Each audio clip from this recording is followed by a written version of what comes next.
নমস্কার, আমি সামারা ইসলাম, আবৃত্তি বিভাগ খ, বয়স 11। আমি সর্বভারতীয় সঙ্গীত ও সংস্কৃতি পরিষদের অনলাইন সাংস্কৃতিক প্রতিযোগিতা 2026-এ অংশগ্রহণ করছি।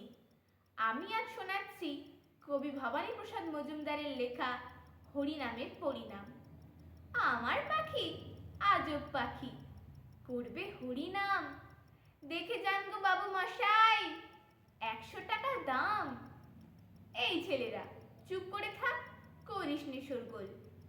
বল তো পাখি, বল একবার, বলো হরি বল। সত্যি পাখি বল হরি বল, বলেই দিল জোরে। বংশীবাবু 100 টাকায় নিলেন খাঁচা ধরে। বাড়ি ফিরেই সব্বাইকে জড়ো করলেন ডেকে। জনা 50 লোকের মাঝে বললেন জোরে হেঁকে, এই যে পাখি দেখছো সবাই, মথুরায়ের ধাম, এই পাখিটাই দেখবে কেমন করবে হরিনাম। এই ছেলেরা চুপ করে থাক, করিস নে শোরগোল। বল তো পাখি, বল একবার, বলো হরি বল।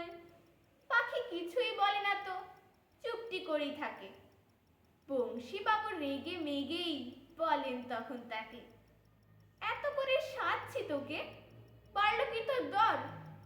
দোহাই পাখি বল হরি বল, নইলে খাবি চর।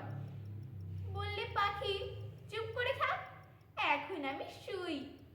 বল হরি বল বলবো পরে, মরবি যখন তুই। নমস্কার।